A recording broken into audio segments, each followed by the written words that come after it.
कृष्णा दोस्तों, आज हम श्रवण करेंगे बैसाख मास महात्म्य अध्याय 10। मैथिल बोला, हे ब्राह्मण, आपने कामदेव की स्त्री रति का चरित्र सुनाया। अब कृपा करके अशून्य शयन व्रत धारण करने की विधि कहिए। इसमें क्या दान होता है, कैसे पूजन किया जाता है तथा इसका क्या फल होता है। अशून्य और शयन व्रत होता कौन सा है, पहले तो आपको ये बताते हैं। चतुर्मास के दौरान प्रत्येक मास की कृष्ण पक्ष की द्वितीय तिथि को ये व्रत किया जाता है। जो लोग चतुर्मास का व्रत करते हैं उन्हें ये व्रत अवश्य पता होता है। हे राजन, इसका विधान श्री हरि ने लक्ष्मी जी से कहा, वह सब मैं तुम्हें सुनाता हूँ, जिससे श्याम वर्ण लक्ष्मीपति जगन्नाथ संपूर्ण पापों का नाश कर प्रसन्न हो जाते हैंगी। हे महापति, सोने चांदी की मनोहर मूर्ति बनवाएं, पीताम्बर धारण कर सुंदर वनमाला से सजाएं, पुष्पों और सुगंधित द्रव्यों से पुरुषोत्तम भगवान का श्रवण शुक्ल द्वितीया के 4 मास तक प्रतिदिन पूजन करें और ब्राह्मणों को शैया दान कर वस्त्र दान करें और ब्राह्मणी सहित भोजन करावें।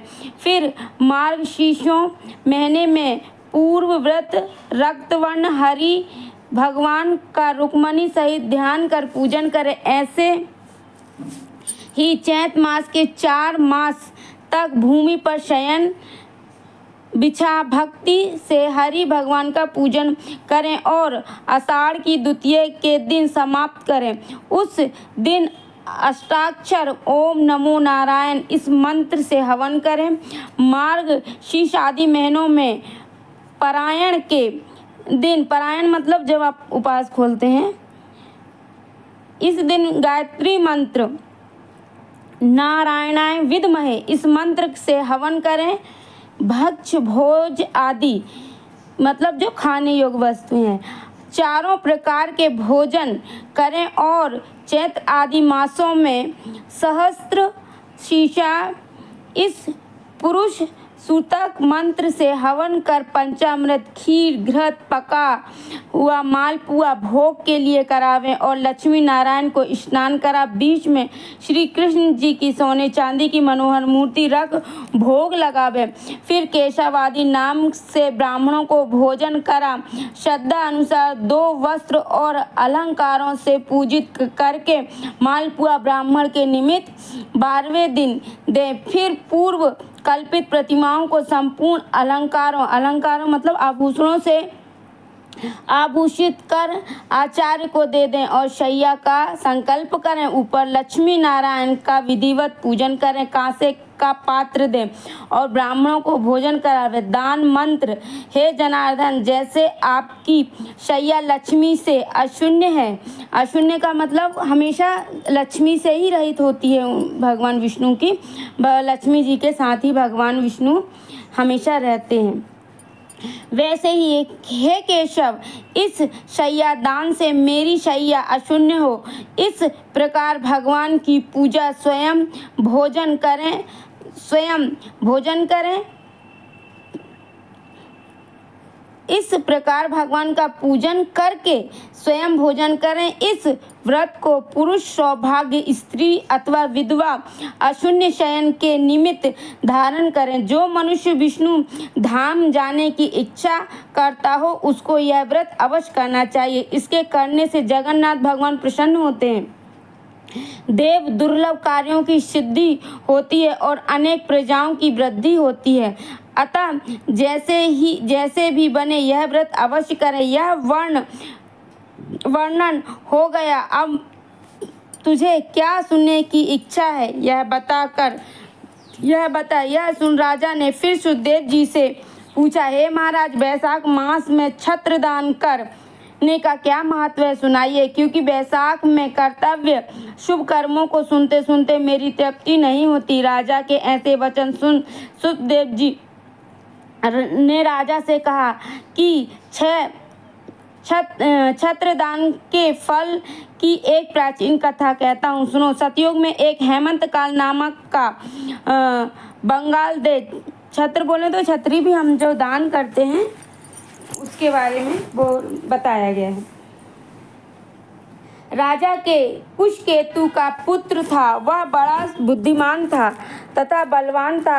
वह एक दिन शिकार खेलने गया। वहाँ घने वन में अकेले अनेक प्रकार के मृग और शुकरों को मारता हुआ थकने पर दोपहर को मुनियों के आश्रम पहुँचा, जहाँ शतचित नाम ऋषि व्रत में मग्न समाधि लगाए ध्यान कर रहे थे।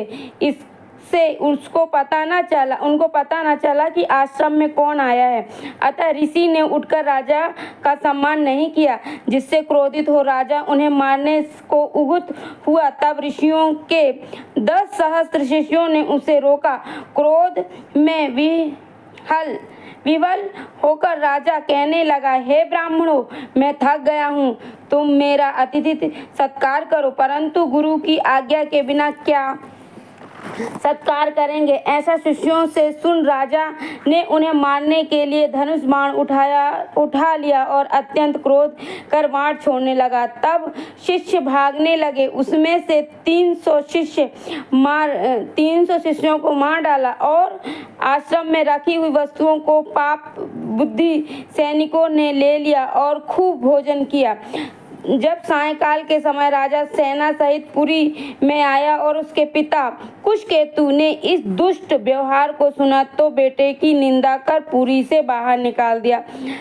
तब हेमंत कांत व्याकुल हो गहन वन में चला गया। वहां उसे ब्राह्मणों की हत्या सताने लगी। वहां पर जीव जंतुओं को मार कर खाते हुए इधर उधर घूमते घूमते 28 वर्ष बीत गए। एक दिन की बात है कि तीर्थ यात्रा के समय वन में आए जो धूप और तृष्णा के मारे व्याकुल हो वृक्षहीन स्थान में मूर्छित होकर गिर पड़े।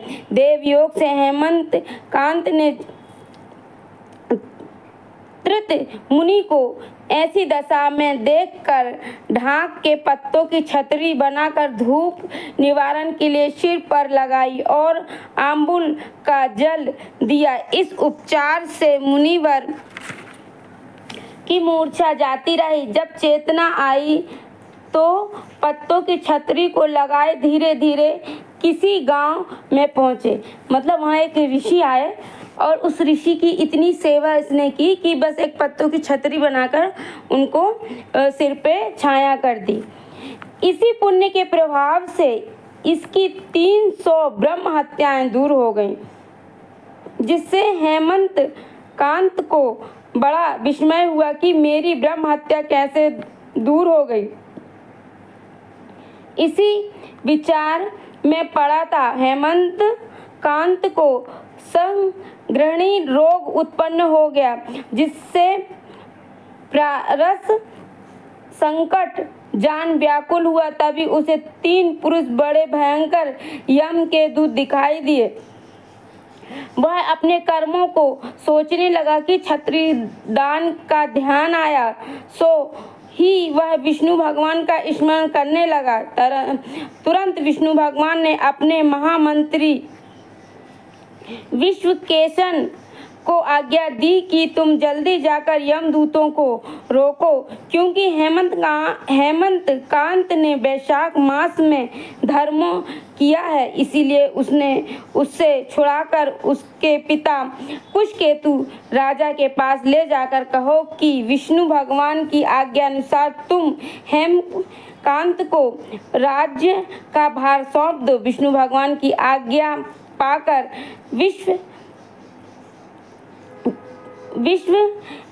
विश्वक्सेन हेमंत कांत मतलब भगवान का जो पार्षद था वो हेमंत कांत को साथ ले कुशकेतु के पास गए और जो बात विष्णु भगवान ने कही थी वह सभी उनको बता दी, जिनको सुनकर कुशकेतु के पुत्र को सिंहासन पर बैठाया।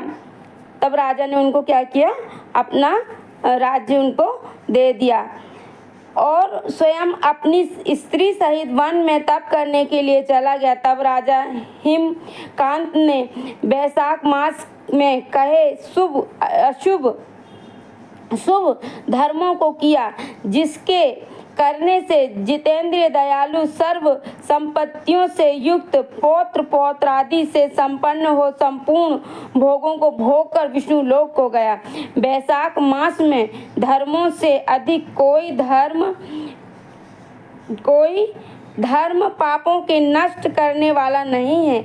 यह सुलभ और धर्म, अर्थ, काम, मोक्ष रूप पुरुषार्थ चतुष्ट का दाता है, मतलब चारों तरफ से पुरुषार्थ को देने वाला है। बोलो श्री हरि नारायण विष्णु भगवान की जय, माता लक्ष्मी की जय, राधा रमन लाल की जय, बाल गोपाल कृष्ण की जय, शालिग्राम तुलसी मैया की जय। मिलते हैं आपसे अगले अध्याय में, जब तक जय श्री कृष्ण।